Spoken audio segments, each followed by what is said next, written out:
Hi Rajesh, it's wonderful to see you again. I am so excited, Vishen. Thanks for having this conversation. And thanks for making time to train. There are about 5,000 students who you're going to be speaking to right now.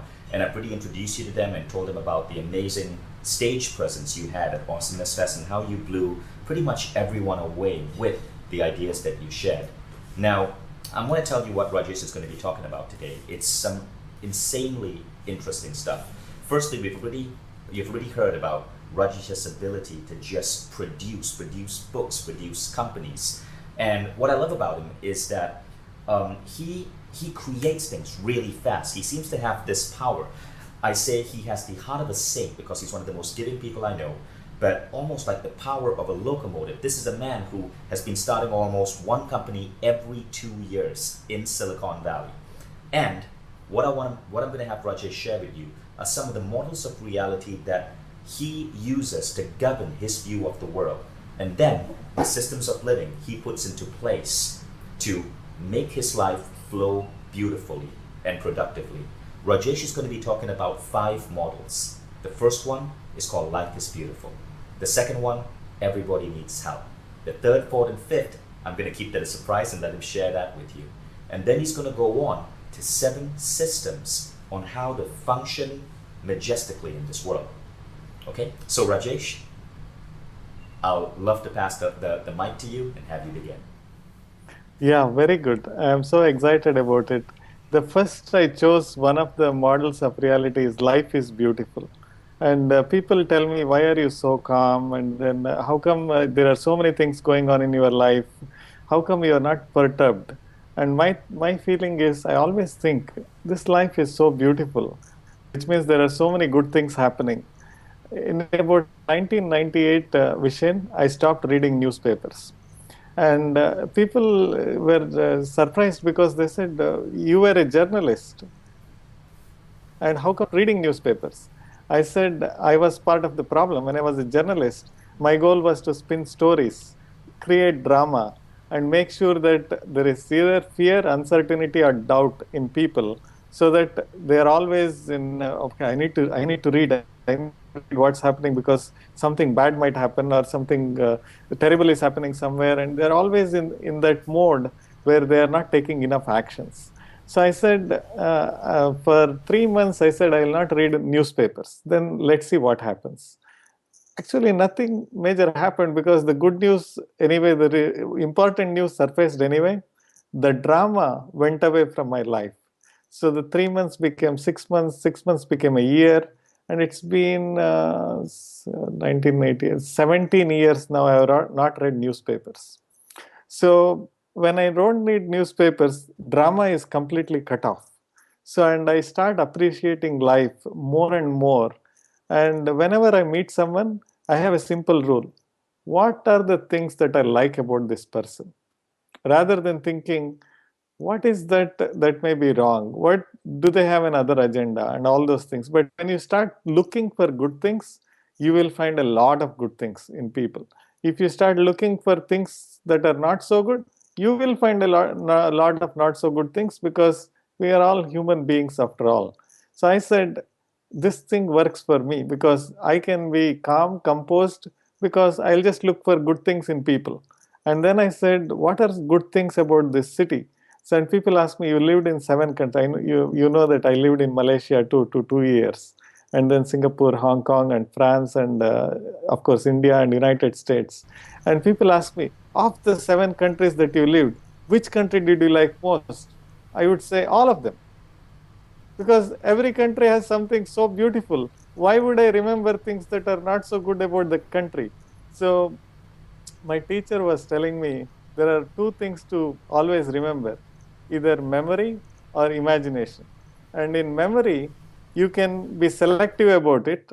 And in your imagination, again, you can be selective about it. Meaning, of all the things that happened in your past, you can remember the good things. And of all the things that will happen in the future, you can determine what are the good things that will happen.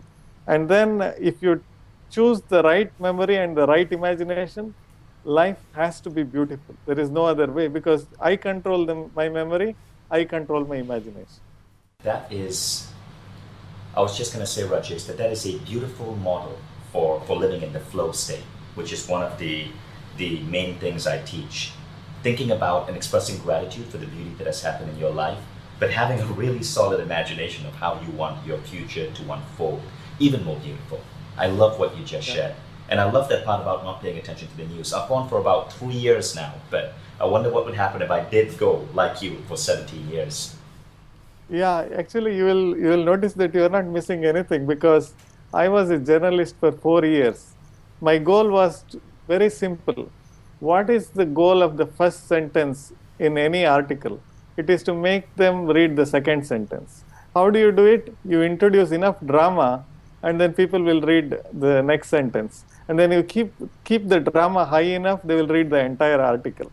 So I was part of it. I was creating that on the other side of the table. So I really know what other people are creating. And the last thing we want is enough more drama in our life. There is enough of it around anyway. That's absolutely true. Rajesh, tell us about your second model of reality. Yeah, this was when I came to the United States. I felt like I didn't know anyone, so I was almost like cut off from everything, right? Because it was far away. And the way I came to the United States, some background is I was very happy in Singapore. After Malaysia, I went to Singapore. And one of my colleagues' husband was coming back to India from Australia. He stayed in our home for a couple of days. His name is Alok Ori.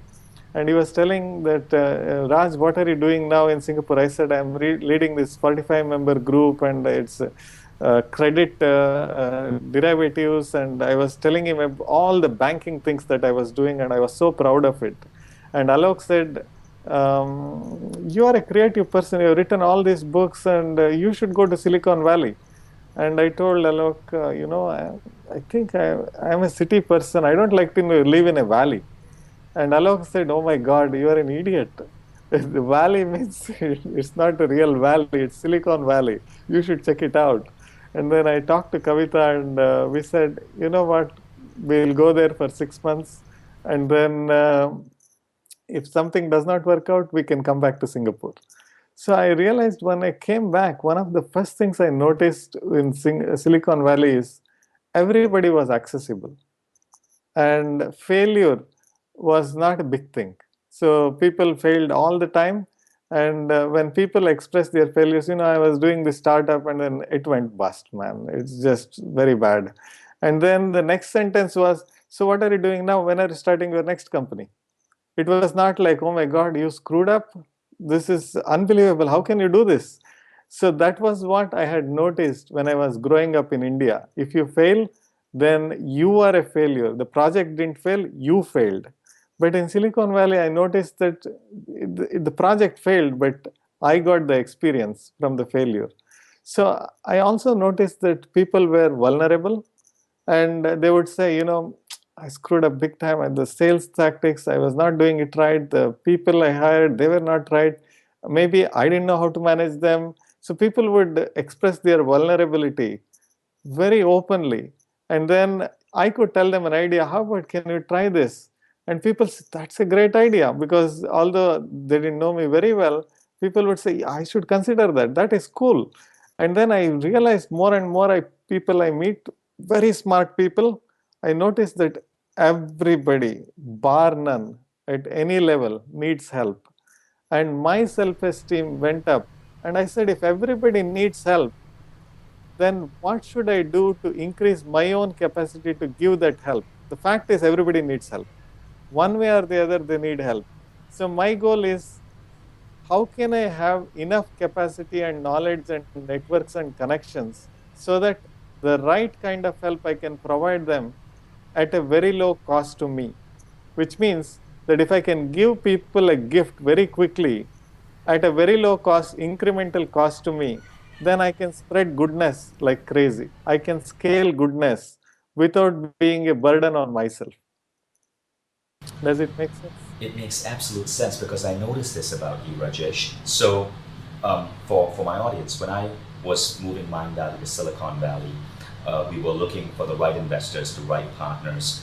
Rajesh was one of the few people I knew there because I had met him at my festival, Awesomeness Fest. And Rajesh suddenly opened up his Rolodex and introduced me to almost everyone I know right now in the Valley. I'd say of everybody I know in the San Francisco Bay Area, about 40 to 50% of them I met through this one man. That's how much of a giver he is. And I can see how you did that. And by doing that, Rajesh, by adopting that idea, everybody needs help. What can I do to provide value to others? Everybody needs some help that I can help them with. By having that model, Rajesh made himself so invaluable to so many key individuals, but he also created so much reciprocity. Now, when I found out, for example, that Rajesh wanted to speak at Awesomeness Fest and that he wanted his son to attend, I did everything I could to make that happen because I'd seen how much Rajesh had helped me. So I guess, Rajesh, one of the beautiful things about that model of reality is it really boosts your self-esteem because you're now valuable to everyone, but it also gives you so much influence because people are now incredibly loyal to you. Yeah, totally.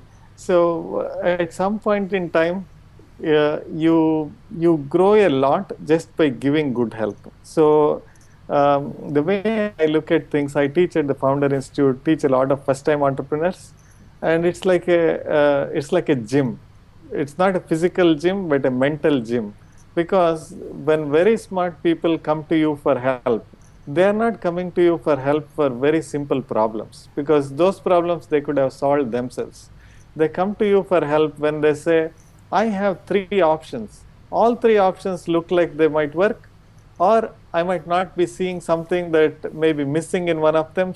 One of them may be better than the other. I'm not able to think through this. What do you think is the best among the available options? And then if I tell them, you are looking at three options, there may be two more options. Have you looked at them? And then I open up new possibilities. And for me to do that, I should have the capacity to have witnessed a lot of these kinds of situations, Right. so that I can just do some knowledge arbitrage from one situation to another situation. So the more I help people, the more my capacity to help smart people will go up, which means the more I can help smart people at a very low incremental cost to me. So as I help people, people say, how could you do that so fast? And I'm thinking, by helping somebody like you, because my own muscle for giving good help keeps growing up. And when I explain one of the systems of living, I want to explain to the audience how exactly in a one conversation we can craft it in such a way that we can move the needle in a very significant way. That's cool. We're looking forward to that. So I want everyone to write this down. Model number 2. Okay, model number 1 was life is beautiful. Model number 2, everybody needs help. And I want you to make a note of this. Giving help creates exponential increase in your ability to give more help. Everybody you help becomes part of your network. And then the next person you help, you're able to create even greater connections. Because the more you have in your network, the more you're able to interlink and interconnect. Right, Rajesh? Yes, totally agree. And Rajesh, let's go on to, shall we go on to model number 3? Yeah. Yeah, the model number 3, this one will be a little bit controversial, but I will go ahead and say it anyway. I say some dots will connect in the future.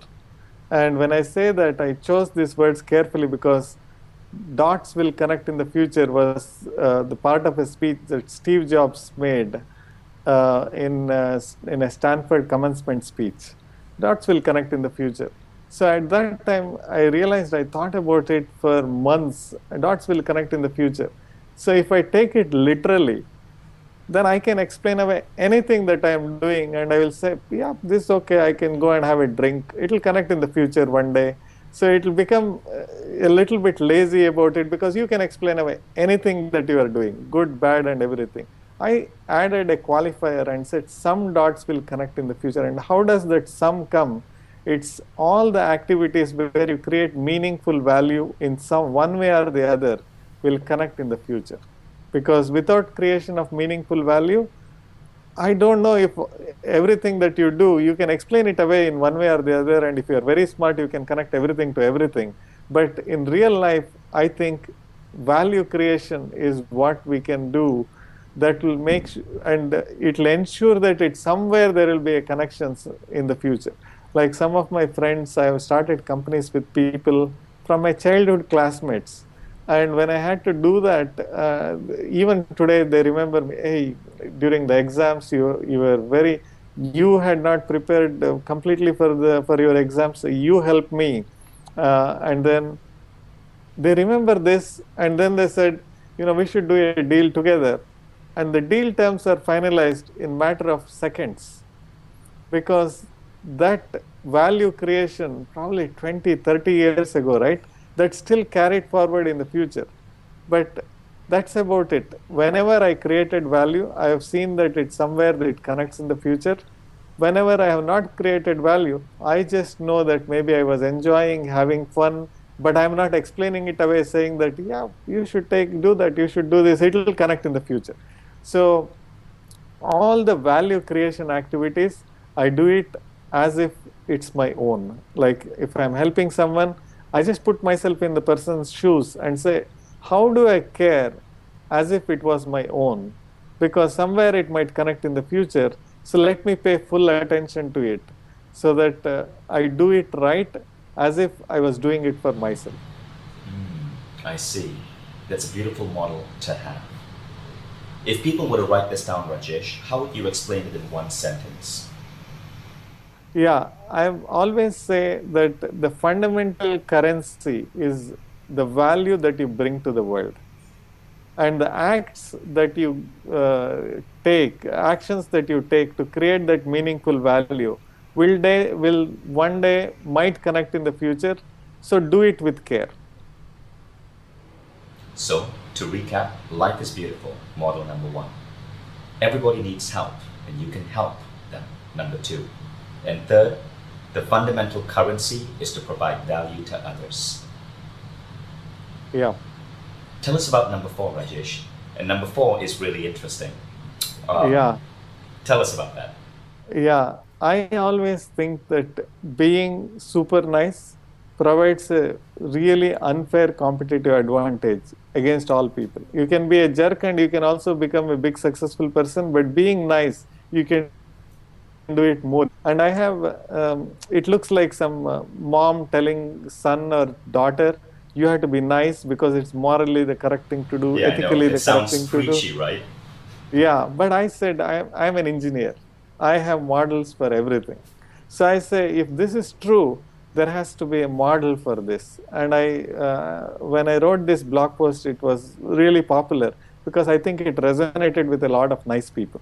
So, and they wanted to explain to themselves, yep, this is the reason I am nice. So they just validated themselves.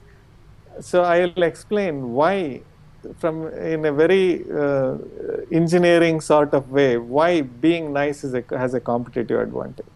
Now, to preface it, being nice at the expense of being competent will not help. You have to be competent. Competent is like the 101 kind of. You have to be good at your craft.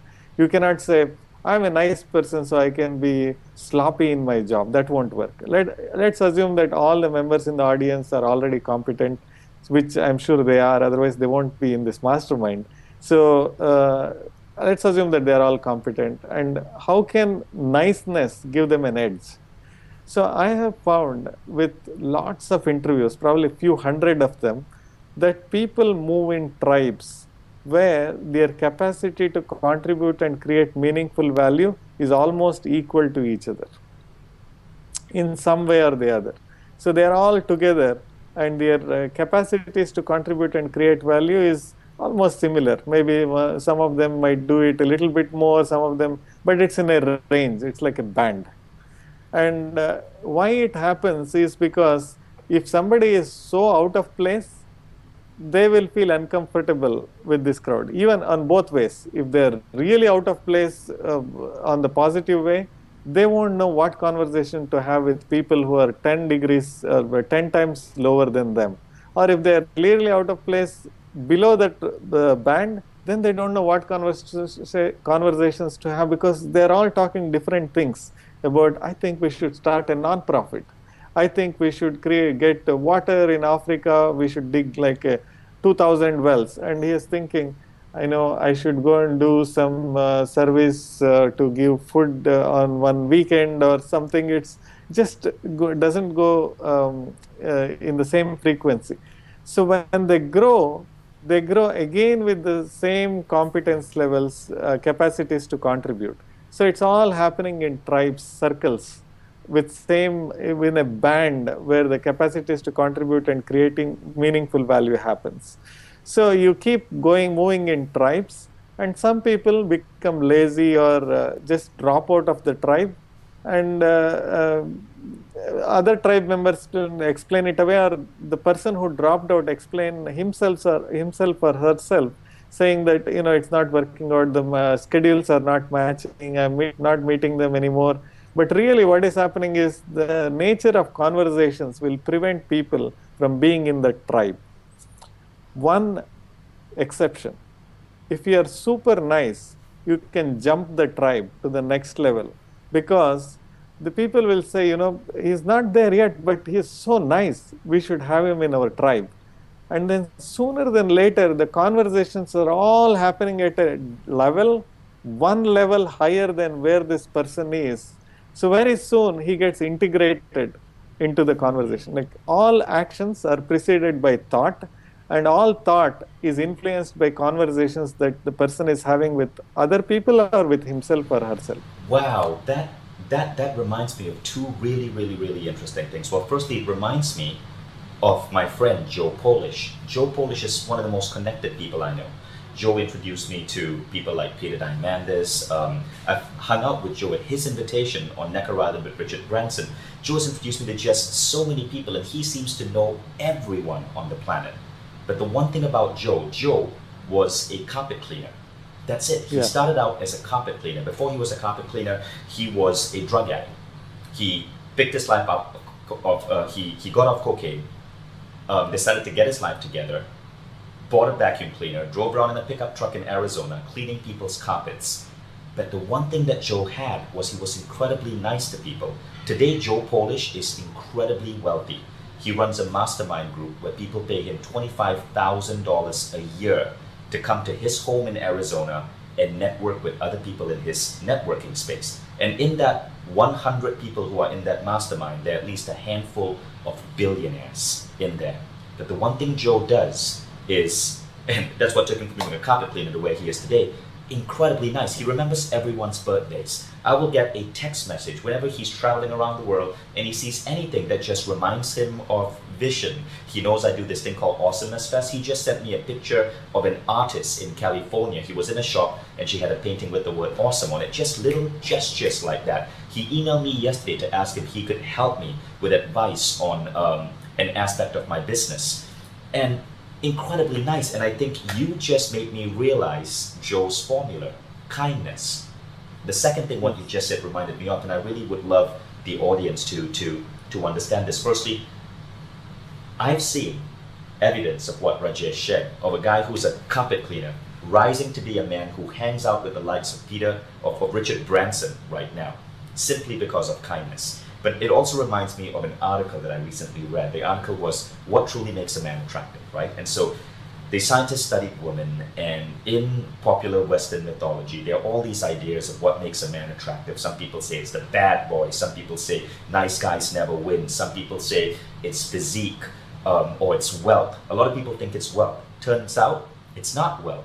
Turns out it's kindness. Kindness, scientifically, is the number one thing that makes a man attractive to women. So keep this in mind. Not only do you get to elevate yourself into different networking groups, but you get to make yourself, if you're a man especially, more attractive to women. And I personally think it's the other way around too. The women I've always found the most attractive are the ones with the biggest hearts. Yeah, totally, Vishen. So if you just remember this and then keep jumping the tribes in a much faster way, the people around you think that this guy is so lucky. He's always at the right time, at the right place with the right people. What they don't realize is, in reality, all that's happening is he's jumping the tribes to higher levels of capacities to contribute and create meaningful value, because people welcome him into the tribe knowing that he is not having that much capacity to create meaningful value, but it's okay because he's super nice. Beautiful, Rajesh. I love that. So write this down. Being nice provides you an unfair competitive advantage. Now let's go on to the fifth model, Rajesh. Yeah. So this is again, I write business books. I have to be careful. I can't bash any business books, but I'll say it nicely. So pay the price, which is PRICE, to win the prize, PRIZE. So the model never changes. But a lot of business books, what they do is this is the way it works. So somebody would have done something awesome, and then the person will say, I think I went through hoops and hoops and hoops. There must be an easier way. And then they will think, if I redid this whole thing in a different way with all the lessons learned, maybe there is a straight line to success. So let me do that. So I built a $50 million company, and then I had to go through lots of ups and downs. But let me smoothen it out so that you don't have to do it. So I paid the price, but I will learn the lessons. So I will teach you those lessons so you don't have to pay the price. But and it looks like a fairy tale. Yeah, this is great. I know all the mistakes this person did. Now he's telling me what mistakes I should not do. I think it will be a straight line to success, which rarely happens because you go through your own ups and downs. And then he's thinking, I read like 100 books last year. Why is this not happening to me? They forget that the price, PRICE, has to be paid to win the prize. Just like you can't outsource going to the gym. You can't outsource your mental gym. You can't shortcut thinking to make sure that you make all the right decisions without having to go through all the rigmarole of going through several such situations. Once you realize it, you will stop looking for shortcuts. You will stop worrying about, okay, let me get it easy. Because you say, just like unless you work out, you can't get the muscles. Unless you do your workout of the mind, you can't get stronger in your thinking and clarity.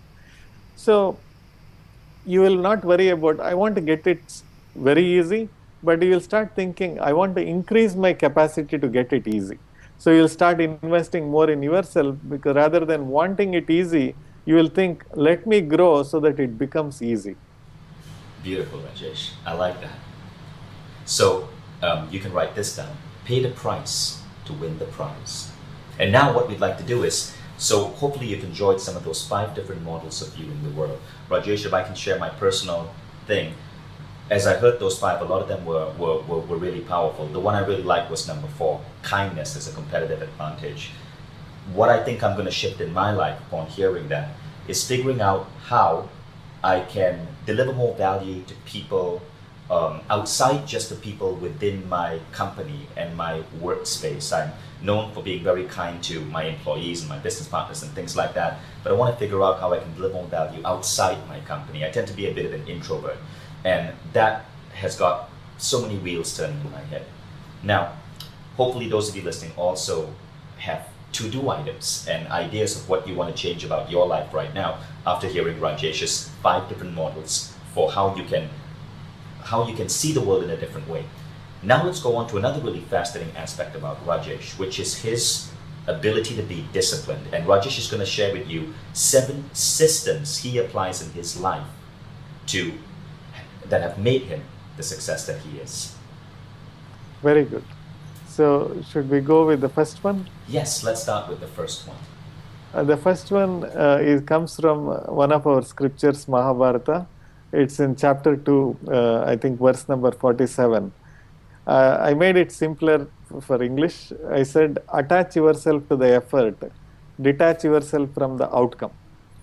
So once I made this second nature in my life, stress went away in a very big way. So stress and I are mutually exclusive in most of my situations. So I said, if you think about it, outcome is a very funny thing, because a lot of things have to go right for the right outcome to happen. Because you are not thinking about an outcome about, let me make some coffee, and the coffee is the outcome. It's that's not a goal. That is just something that happens in the morning or in the evening or whenever you have coffee. But outcomes, when we are talking about it, let me write a book, let me start a company, let me start a non-profit or whatever, something big. And then you get obsessed with that outcome, and then everything, you are like a horse with a blinders on, and everything is there, only focus is that outcome, and everything else becomes blur. So, but effort has no such problems. Effort is fully under your control because it's your effort. Outcome has so many variables outside of your effort. So my thinking is, let me focus everything on my effort, which is totally in my control. And if the outcome has to happen, it will happen. If it does not happen, there's a lesson to be learned there. So, and I will just focus on the lesson learned, but I will just move on to the next effort where again I will not worry about the outcome. And my friend Avery Lyford, who was running a company called Linuxworks, he was telling me, he said, Raj, if you want to go to New York, we live in the Bay Area near Cupertino. So he said, Raj, if you want to go to New York, the first thing you have to do is you have to start walking east. Then some progress happens. But many times people think, I have to go to New York, I don't have the money, I don't have the money to buy the ticket, I don't know what to do. He said, when you start making progress, there will be other people who will think, this guy is at least trying. If he starts walking towards New York, maybe it will take him 2 years to get there. Let me try to give some money so that he at least takes a train to the next station. But if you don't start, there is no help that's coming. So every time I want to start I told you about the T-shirt project that I'm doing. I said, if I want to start a T-shirt company, first thing is I should design a T-shirt. And people said, yeah, but you don't even know how to manufacture them. I always tell them that's a Friday problem. Right now, I don't even have the design. Monday problem is I should have the design. And today is Monday, let me design the T-shirt. And then along the way, I designed about 56 T-shirts. And when I started showing the designs, my friend said, do you want some help to manufacture them? And until that time, I was not even thinking about it. But my goal was outcome will happen. I don't have to worry about it. But if I make enough progress, there will be enough number of people to come and help me because they see progress. Everybody wants to hop on a train that has started. Very few people want to hop on a train that's stationary, and one day it might leave or it might not leave. And what's beautiful about that is it also fits nicely with my model of the flow state. If you are familiar with my model of the flow state, you'll know what I'm talking about. If not, just when you have time, Google flow state, Vishen Lakhiani. Okay, so it says that the universe will come to your aid. It almost feels as if luck is under your control when you're living life based on two outcomes. Number one, you know what the outcome is, you know what goal you want. But number two, you're enjoying yourself in the journey, not waiting for the destination. You're immersed in the act of doing. And when that act is fun, when you're in that joyful, creative state, but you kind of, in the back of your mind, have a vision of where you want to go, it seems that luck is on your side. That has pretty much been the model I've used to build everything I've built. It's to not see work as work, but to see work as something I'm having so much fun doing that you don't have to pay me to do it. Right? So Yeah. what you're saying puts people in the flow state.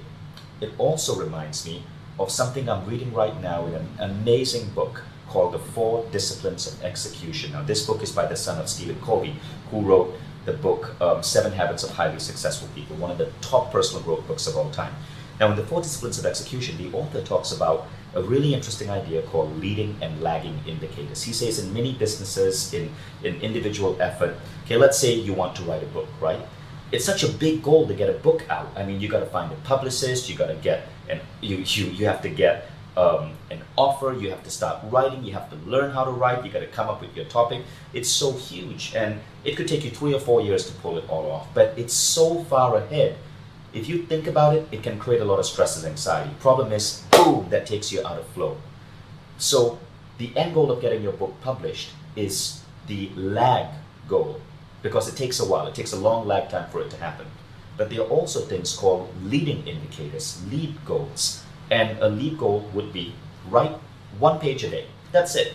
You can control that. And more importantly, you can have fun doing that. Nothing has to stop you from writing one simple page a day. That's like 200 words. It's easy. And so when you would he's and so they found that when people are trained to look at lead indicators, to keep the goal at the back of their mind, but focus on what can they do today that they can directly control and have fun with, the goal ultimately comes. So I love what you just said, Rajesh. Attach Yeah. yourself to the effort, detach yourself from the outcome.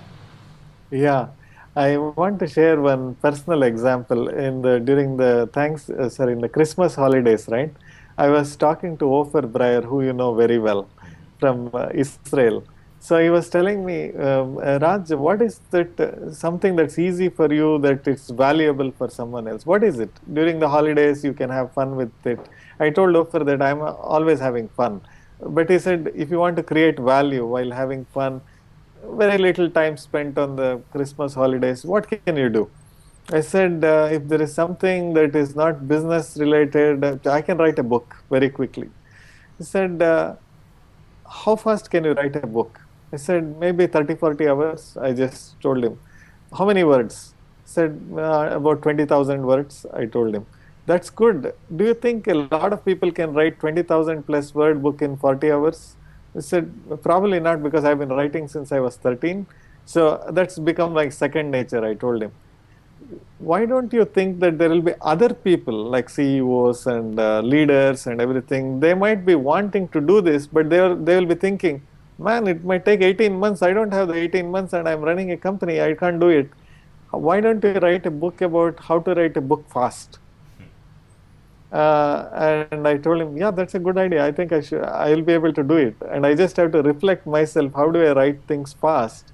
And then maybe I can create a book. He Well, if said, you do that, that'll be extremely useful to so many people listening. so basically, I said, then he told me one thing which changed the game completely.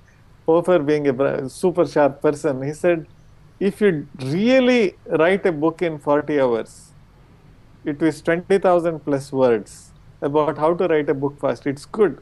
How will people believe that you actually did it?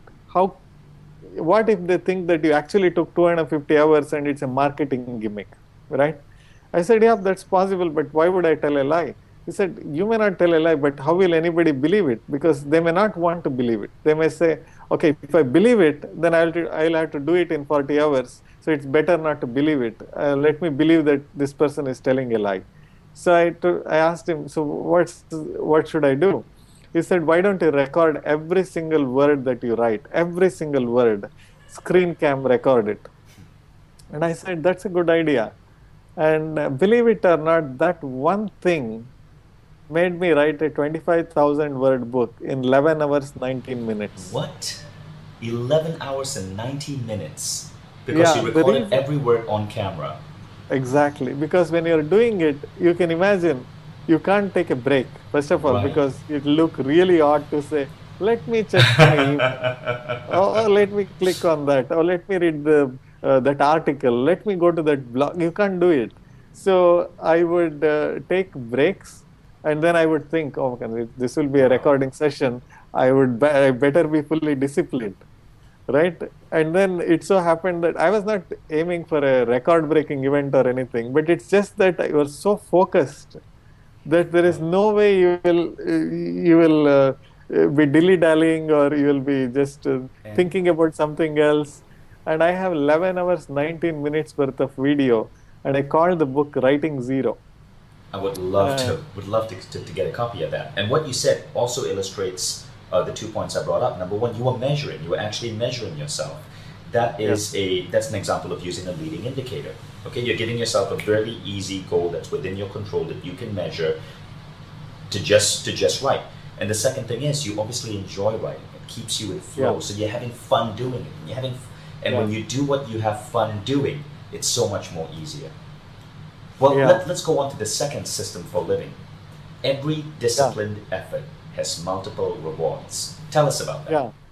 This one I learned from Jim Rohn, who is really amazing guru, and then I just love his work. And I was attending one of his seminars. This was in way before he passed away in 1999 or something. He started the seminar. He said, just remember this: every disciplined effort has multiple rewards. And I'm thinking, how can it have multiple rewards? It can lead to one goal. Then I started reflecting more and more. I realized that I changed that a little bit, and I said, whenever I'm doing something important, what if I stop for a second and look for a second reason to do that something important?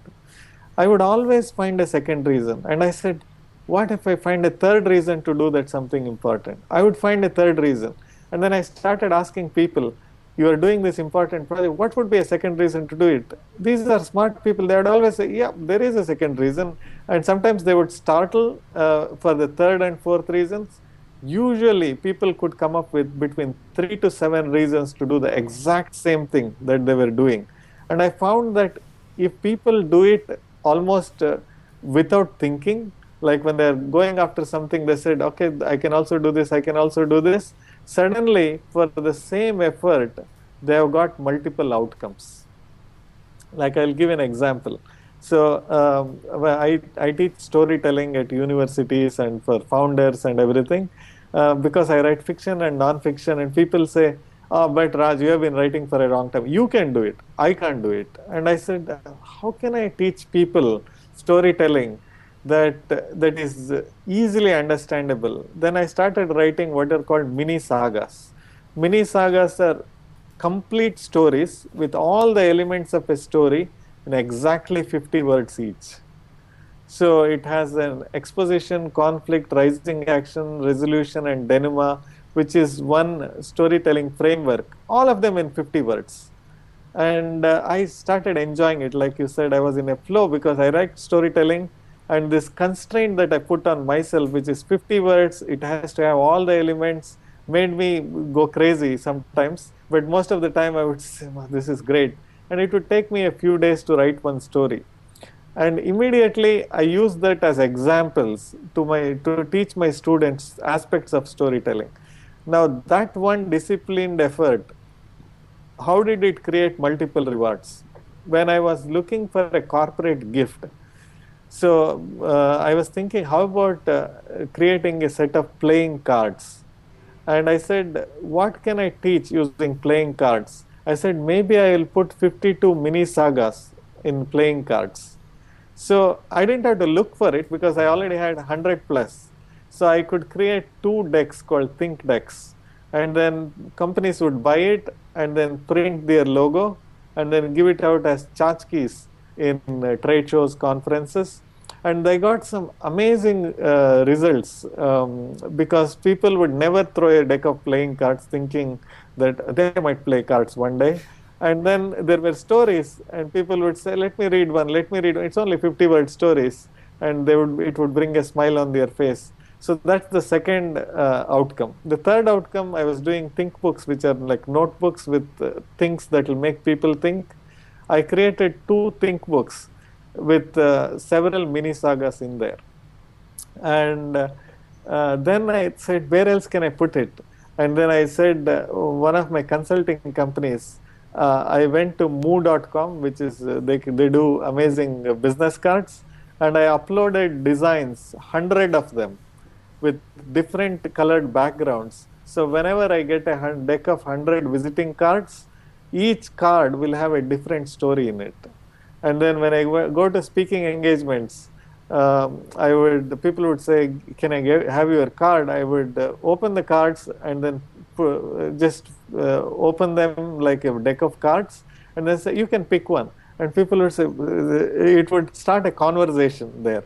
What should I pick? Should I pick the pink one or green one? Or I said, you can pick anyone. There was one girl who came and said, they are so nice. Can I get all of them? I told her, yeah, you can have them, thinking she is joking. She said, oh, that's good. And then she grabbed all of them and went away.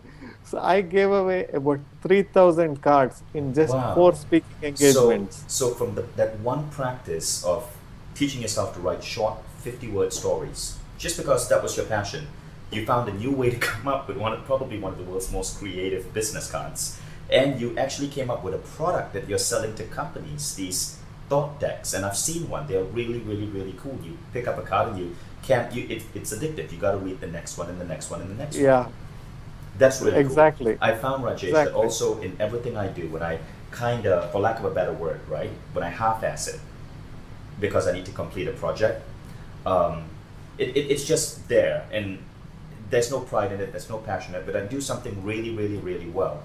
It opens up so many different utilities, so many different ways to use that one thing. So now my entire practice and philosophy in life is to do less things, but for each thing I to do it really, really, really well. So everyone, Yeah, write this down. Every disciplined effort has multiple rewards. Rajesh, yeah. let's go on to the third one. The third system that you wanted to teach is the idea of ROII. Focus on the ROII. Tell us what Yeah. ROII is and how to focus on it. Yes, definitely. So the first thing I always think, people say time is money, and then they really don't mean it, because they guard their money as if they will never get it, and they squander their time as if there is an unlimited supply of it. I always look for actions, not what people say, but what people do. They say time is money because it's cool to say it, but they don't really mean it because their actions don't show it. So then I said, if time were really money, then every interaction somebody is having with you, I should treat as if they are investing money in it, because they are spending their time on it. And if they were investing money in the interaction with me, it is my responsibility to give a good return on that investment. So I said ROII is return on investment for an interaction. How do I make sure that whenever somebody interacts with me via email or by phone or in person, how do I make sure that they get a good return on investment? And I crafted a model for a conversation. And I said, if I keep this model in the back of my mind, if it becomes my second nature, then ROII will never be a problem. I'll go over the simple steps for that model. The first one is always, always, always drop your agenda, which means that if it is a conversation that somebody has set up for you, they're looking for something, you stop worrying about what's in it for you, because you signed up for it. You better live up to it. Like when you drop your agenda, things become clear. You stop worrying about, what can I get out of this? You completely eliminate that. Then the second thing is care as if it's your own. So if you can empathize the problem so much as if you are going through that problem, the attention you will pay to that conversation is very different from what you would have done otherwise. Third one is, somehow you have to understand the strengths of the other person. How do you know it? You just listen long enough, the other person will gravitate to the areas where their strengths lie. You don't have to do anything. You just make them speak for 15 minutes or more. Somehow it will gravitate towards where the other person's strengths are. So you just have to listen. Fourth one is, you have to understand what the current person's constraints are. Because if they are going somewhere, if they have not reached where they are going somewhere, there are some road bumps, speed breaks, some detours, something is happening, some breakdowns, something is there in that person's life, not able to reach where they are reaching. It's your responsibility to find out what the constraints are very quickly. And even that you can find out just by listening to them. Yeah, but I was doing this, and then, like you were telling about writing a book, I was doing this, and then I just thought I need to find a good editor, and if without that things will not move. Then I know that I have to find a good layout person, some cover, and if they knew that, they would have already found them. The constraint is they don't know how to find them, or they have lots of people, they don't know how to assess a good editor or a good cover designer, what should I ask, those kinds of things. The fifth is where you create the magic. You come up with a set of possibilities that the other person can capitalize their strengths on, within the constraint that the other person is operating, that will move the needle to where they want to go. So basically, the set of possibilities have to capitalize on their strengths, should be operatable within the constraint that the other person is focusing on, and it should move the needle in a significant way in the direction of their goals. If you can do that, then you have created magic in that conversation. The last one is very important. Without being annoying, you should get buy-in for at least one action that the other person will take. And then you are just talking to them, how about doing this? And then you say, what do you think is the next step? Maybe you will send me an email with a paragraph summary. Maybe you will do this. And then they say, yeah, I can do that. And you say, when will you send it? Maybe tonight, will you be able to send it? Once they got the buy-in, the action is owned by them, which means if they take that action, the needle will move and they will think, oh my God, this was a great conversation, because you created a set of possibilities where none existed, and it was based on their strengths, operated within their constraints, and something that will move the needle in a significant way. Now, Rajesh, who would you use this model of ROII on? I would say you operate it all the time, every single time, but in some cases, in family situations and all those things where there is a network of love, it just does not work. But if it is a network of business, it always works. I see. So this is a system that works well when you're having meetings that have to do with your career or your business. Yes. Beautiful. Let's go on to your fourth system, which has an interesting title. I am here, where next? Yeah. So going back to the first system of living, which was attach yourself to the effort, detach yourself from the outcome. So we already discussed and said, outcomes are always going to be uncertain. So it can happen, it cannot happen. Attaching yourself to the effort is for sure you can do it because it's your effort. But what should you do when you end up in a place that you should not have ended up in? Somehow you ended up in the wrong place, you failed, something. So you have paid a price because you didn't get the right outcome. Now I always think, I've already paid the price. How much more price I have to pay playing victim for where I have reached? Now I can choose that. I can choose to pay a price for 3 days thinking, how did my partner do this? He could not have done this. How did the customer do this? How did the economy do this? How did the government do this? How did the weather do this? How come this is happening to me? It's like I got punched in my face and I said, this is wrong. They should not have punched me in the face. Let me do this. To take revenge, I'll punch myself in the face. It's like that. It'll just seem so silly, but that's what people do. And I said, I always have a rule that wherever I reach, I say, I am here, where next?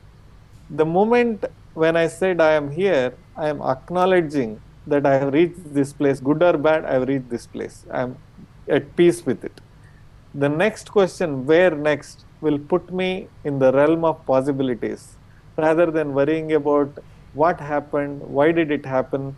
My friend Mike, you have met him, he always says, Raj, we can't change what we ate for breakfast, but at least we can choose what we are having for lunch. I see. Beautiful. Does it make sense? Yes, and I especially like that final analogy. Now tell us about system number 5. What matters is not how long, but how good. Yeah. So this one I borrowed from a Stoic philosopher who I love a lot. His name is Seneca. And he said, my favorite quote there is that as a tale, which is the story, as a tale, so is life. It is not how long it is how good it is what matters.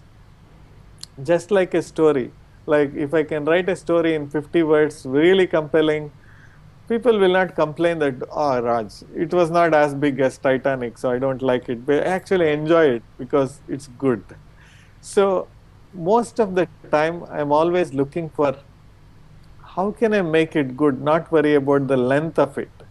So many times you have a conversation with someone really smart. Think about it. Every really smart person has a lot of demands on their time. Every really smart person.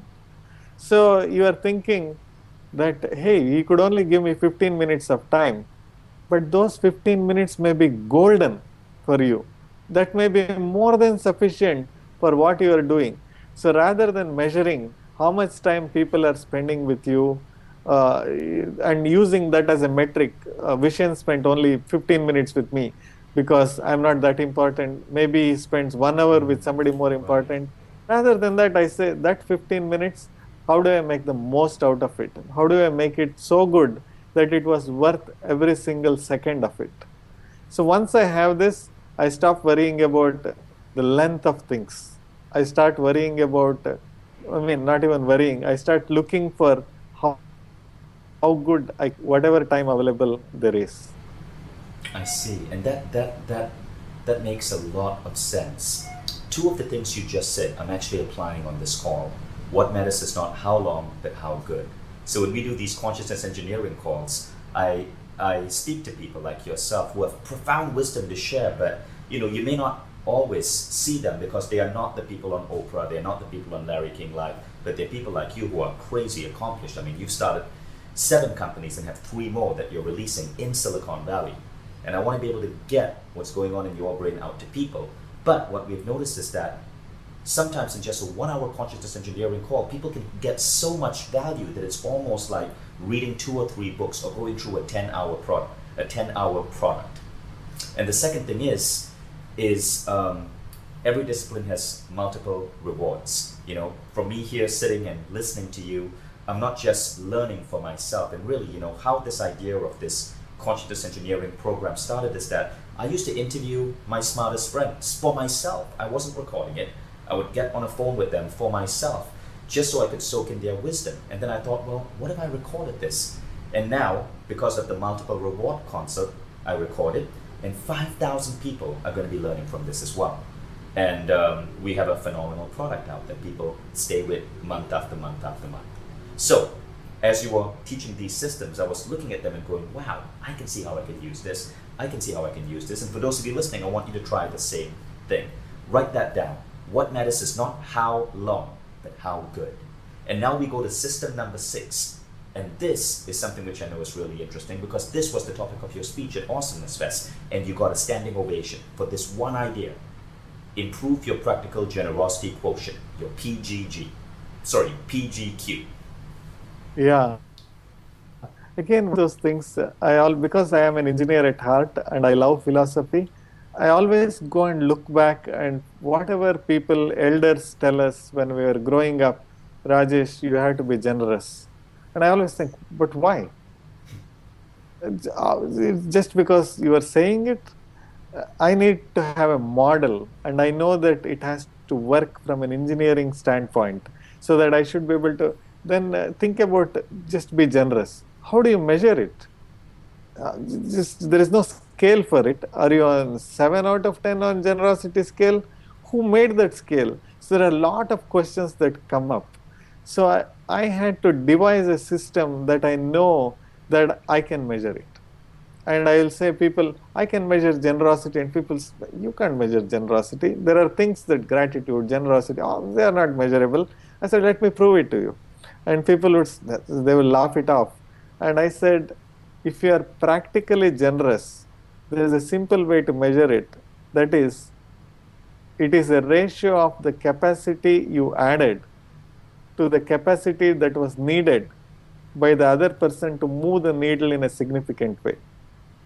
Somebody I usually use this example because I have written 14 books. People say, I want to write a book too.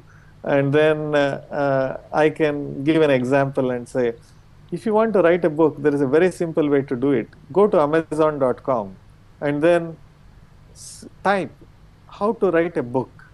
and then there will be a number of results. Look for the highest rated books, and then pick the one that has the highest rated.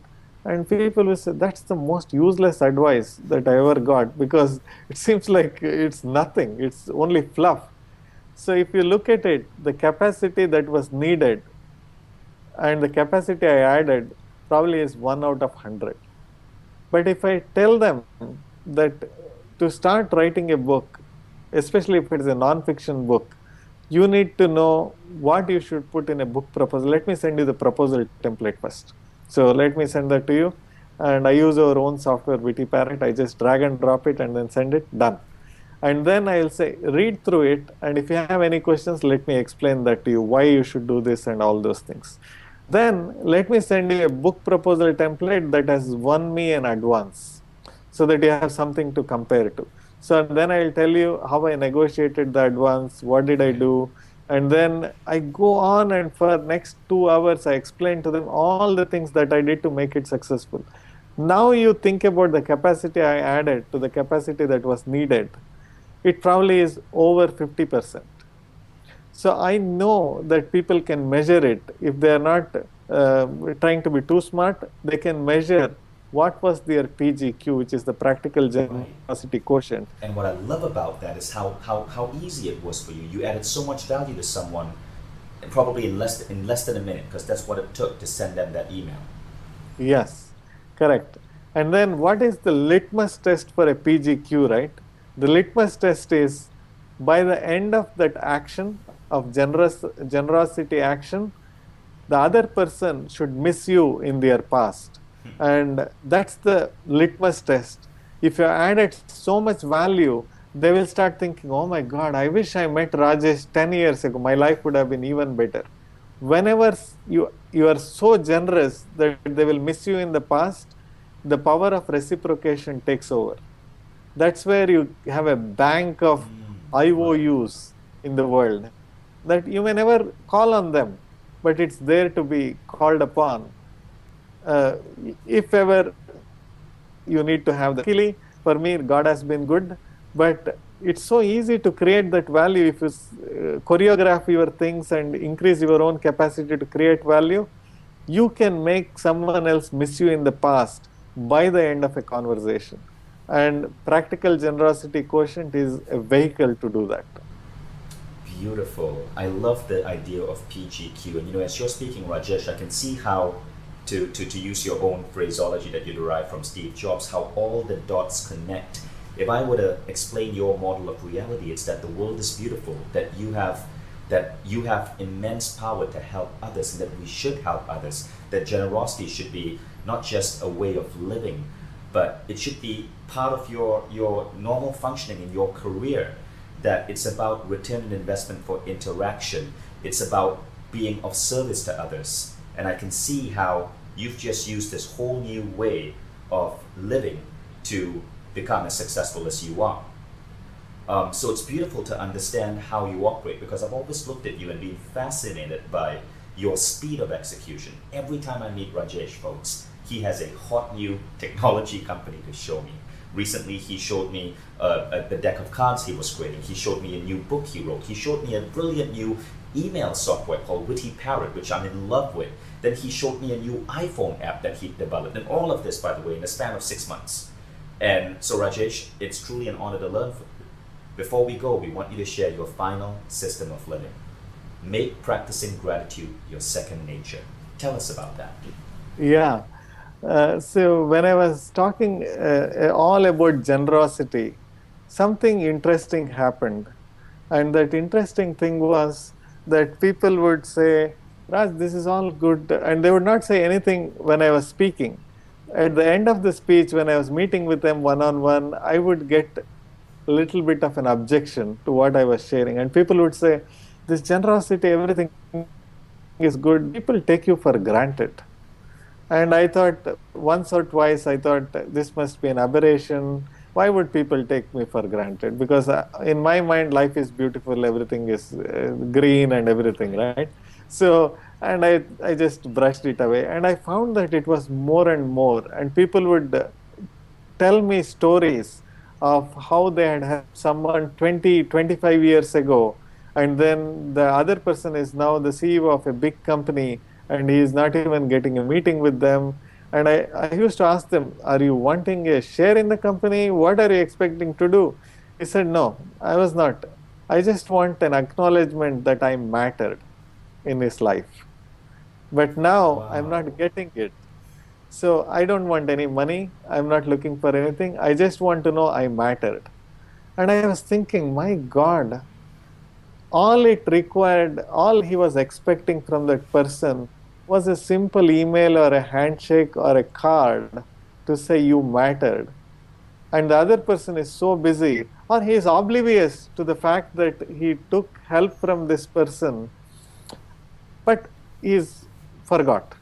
And I said, I have to spread the word of gratitude and make practicing gratitude a simple act that nobody ever feels that they are shortchanged or taken for granted.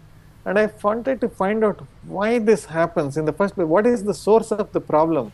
I found one thing, that when somebody helps someone, the other person, if they are not very smart, or if they are busy or not smart, if they are not attentive, they might look at the incremental cost for the other person, and they may think that is the effort this person is putting, and the value that has to be reciprocated is based on the incremental cost the other person is incurring, when in fact the only reason the incremental cost is so low to the other person is because they have invested a lot up till that point in time, so that they can make things happen very, very quickly.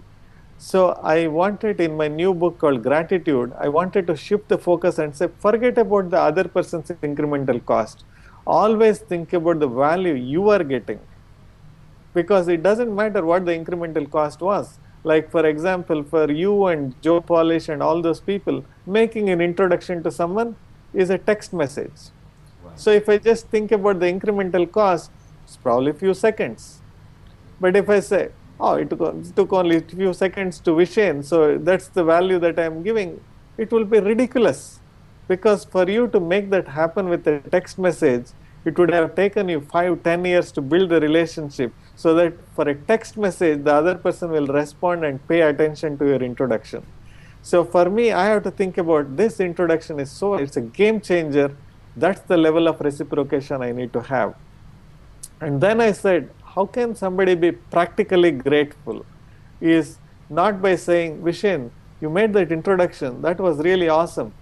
I want to meet you for lunch so that I can thank you, so that I can just buy you lunch for $50, and again dip into your brain and pick more of your brain, so that in the name of thanking you, I extract some more wisdom from you. That's not being grateful.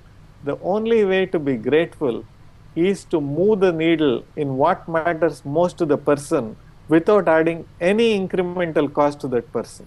Because I know what matters most to you and Mindvalley and everything. How can I add with no incremental cost to you? How can I move the needle? That's how I can be grateful. So that's why I said practicing gratitude has to become your second nature. It means go and move the needle for the other person in the area that matters most to them, with zero incremental cost to them. Right. And I can see what you mean. I recently gave a job recommendation to someone, and that person got a job. And I was disappointed that 3 months later, he got the job from my introduction, but he never emailed me or called me to say he got the job or to even thank me. And I realized he was looking at it that I didn't really do much. I just sent one email recommending him to a CEO I know, who then interviewed him and gave him the job. And he saw that Ovation just spent a minute on this. But in reality, I just got him a dream job, and I was kind of disappointed that I wasn't acknowledged for that. But from what you just said, I can see why he may not have acknowledged me. Because to him, what I did was hardly anything. It was a minute of work. He didn't see that I had spent years and years and years and years and years networking Yeah. and building up my reputation, so that with one email, I could influence the CEO to hire someone. Yeah, that's a big mistake that people do. They don't realize, if the incremental cost is the tip of the iceberg, they forget to see the Right. iceberg itself. And I They just think, realized I realized I've forgotten that with people. And as you're talking, I'm remembering a particular individual by the name of Vincent, who 8 years ago gave me a free ticket to a seminar that changed my life. Today we published the author that was in that seminar. But I realized that in 8 years, I've always mentally acknowledged this man, Vincent, but I've never written to him to thank him. And I'm going to do that after this call. Yeah, so again, I'm an engineer, right? So I said, how do I make sure that I create a system that will make it dead simple to thank people? So I designed 50 plus thank you cards, and I call them thoughtful cards, thoughtful.cards. And then in that, I built a system where people can go pick a card and then write a message, and then the company will print it and ship it to them. So it takes like $3, and then they never have to forget about thanking someone. Beautiful. And I want to share one system I have.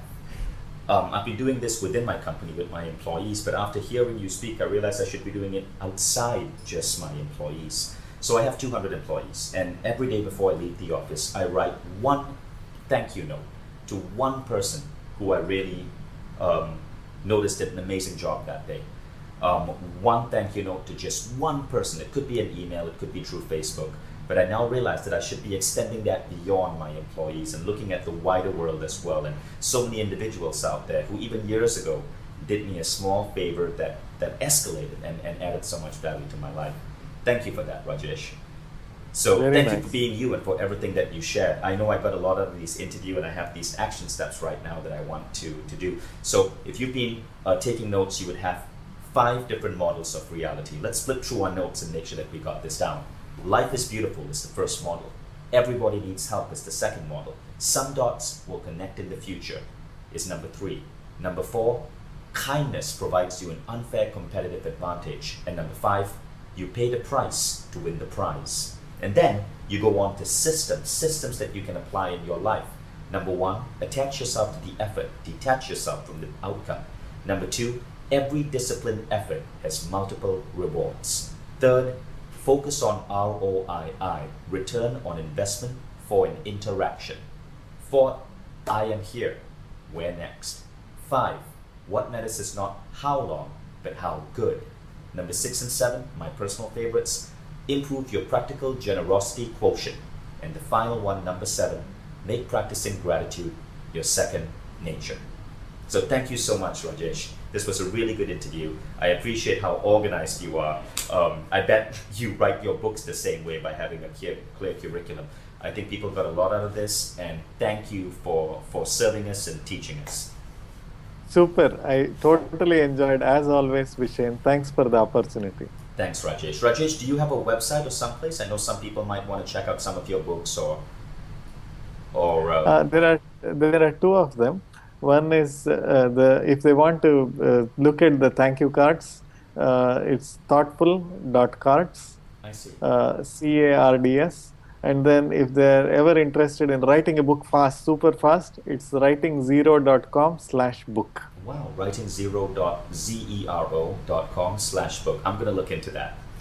Thank you, Rajesh.